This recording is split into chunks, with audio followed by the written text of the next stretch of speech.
This video is a special treat because I'm going to use a very different approach than what I've done with these bars. These bars, you know, have been made by making some sort of taco, folding it onto itself, forge welding it, and then drawing it out in the length, then cutting it in two places so you get three pieces, fold them on top of each other, forge weld that, and then draw them out. Now there's a bar that had cracks on the side. With that one, I'm going to go with a very different approach. It is going to involve this tool that I've been made aware about by Brazeal. This is one of the bars that I reforged together with the striker that was sent to me by Collin, a German bladesmith. And this was a piece of wagon wheel that we reforged, and you can see that this thing is full of cracks. Wagon wheels are generally not the best quality of iron, and that sort of shows in this because the other pieces that Jean has sent to me that we worked, that they don't show this, they don't show the cracks on the side, so it seems to be specific to this piece. I want to try and see if I can refine a bit better, turn it into something that is more usable than this, because it's not good to have cracks in the material that you want to work with.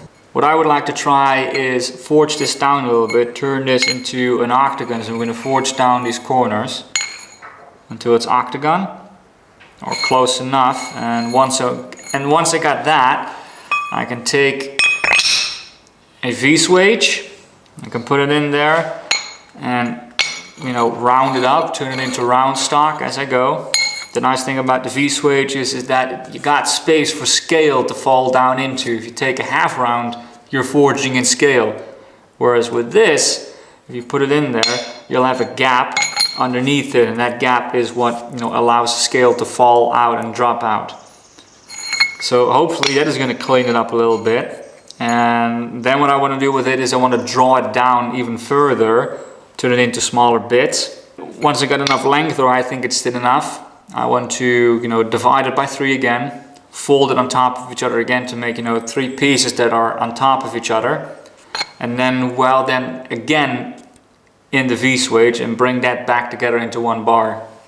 I want to weld them back together again into one bar, and I want to use the v-swage because that pushes everything together. Particularly this one, because this is a 60-degree v-swage, or an equilateral triangle v-swage if you top it off. This has been brought to my attention by Brazeal, and I think this is an absolutely fantastic piece of equipment that I wish I'd known sooner about, because it's really interesting what this does. It's not about triangles. Well, it is about triangles, but it's not about making triangles. That's not the point. The point is how this forges this swage, because you can actually use this to draw out in and turn it into round stock or turn it into hexagonal stock. But you can also forge on the edges and draw stock down. I hadn't seen that before. I didn't really think that was possible until I saw this. And it's really neat, because if you should try this out. If you try and hit something into the bottom of this, you cannot get it easily to bottom out. You need another preform in order to get it to reach the bottom. Something with a corner. But if you do it like this, or with round stock, and you force it down into there, it will not really want to go down into the bottom. It doesn't. It makes too much surface area contact and it gets squeezed. And the nice thing is, it pushes everything out lengthwise. And you use the edges, just like you draw it over the edge of the anvil, and the edge, you know, just like you draw it over the edge of the anvil. And it works terrifically well. It really pushes everything forward, and the good thing for the iron is, it pushes everything, you know, towards the center. So you got that going in, you got that going in, and you got on top going in. So you got 3 points. It's not really easy to do with my fingers, but you got these points pushing in and on top, because that's where your hammer is.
So what about that? That's a very different approach than using the edge of the anvil. Well, actually it's sort of similar, but still, you know, same, but different.